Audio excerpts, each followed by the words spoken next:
Ayon sa isang miyembro ng Team Pacman, ang tinatayang net worth ni Manny, 1 billion pesos. Si Manny nagtayo po siya ng para sa masa na makakatulong sa mga may cancer sa ating bansa. Kaya majority po na kinikita ni Manny ay napupunta po sa magandang negosyo. Magtayo ka po ng isang facilities na ito, 100 milyon, mahigit ang kailangan mo. Ilan po yung facilities na gagawin ni Manny ganito? Ang gusto po niya nationwide. Bulong-bulungan din ang laki ni Manny kung magbalato. Magkano naman kaya ito? 5,000 to 30,000. Staff, bodyguards, mga katulong, drivers. Si Manny naman kasi hindi siya maramot. Hindi niya tinitignan yung figure. Basta kapag nakatulong siya, masaya siya. Masamang ugali niya, hindi baka hindi. Basta nilapitan, bigay ng bigay. Yan ang medyo kasama ng ugali niya. Yun nga lang, may mga taong mapagsamantala at abusado. Si Manny tuloy napapasok sa gulo. Kaya kumuha na rin siya ng abogado, si Attorney Franklin Gacal. Halos hindi marunong umayaw. Kaya nga nung the last time I was with him, no, that was in US, sabi sa akin, ikaw nang humarap. Ayaw ko nang humarap. Alam mo naman, hindi ako marunong umayaw. Sabi niya. So sabi ko sa kanya, yan ang dapat pag-aralan mo. Paano umayaw? At pagdating sa mga legal na laban, walaan nyo kung sino ang punching bag ni Pacman. Punching bag ako. Kung may transaksyon na, especially may pinasok si Manny, at medyo, controversial yung transaksyon na yon, ang bagsak ng galit ng tao kuminsan, ang sisi, nasa abogado. Tinataasan ng kilay ng iba ang kakayahan ni Pacman. Si Manny matalino. Marami siyang alam sa business kasi maliit pa lang siya. Nagbenta siya ng balot, tinapay, naging sorbetero, nagkarpintero, marami siyang pinagdaanan. Si Manny Pacquiao, isang boksingero lang, no? Wala siyang alam. Yun ang perception.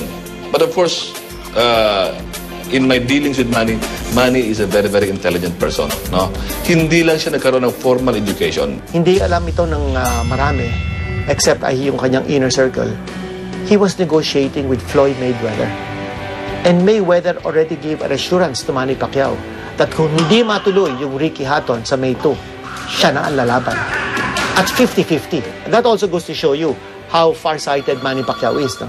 Kung isipin mo, boxing is a business eh. Ganun lang yun. Tsaka hindi naman forever yung boxing habang malakas ka lang.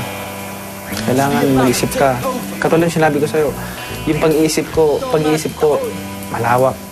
Ang may lasay pa rin sa Team Pacquiao. Siyempre, ako pa rin. Ako pa rin kung anong desisyon ko. Team Pacquiao eh. Kung baga nasa sila sa akin.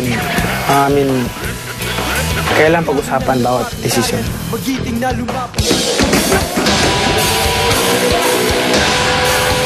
Isang linggo mula ngayon, mapapanood na ang pinaka-aabangang laban ng taon.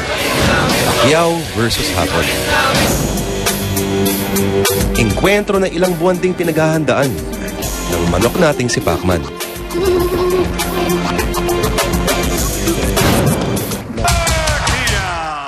It's only a matter of Manny Pacquiao coming in better prepared. We can take it as that. Pero against Ricky Hatton, matetest si Manny Pacquiao.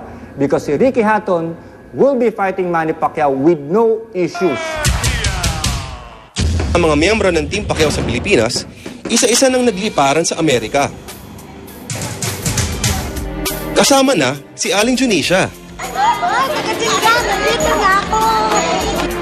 Sa araw ng laban, ang Team Pacquiao ay magsasama-sama para sa iisang misyon. Ang ibigay ang kanilang walang humpay na suporta kay Pacman. Sa tagal natin pagsasama, sa fight na ito, kailangan nasa 100% o 99% na manalo tayo.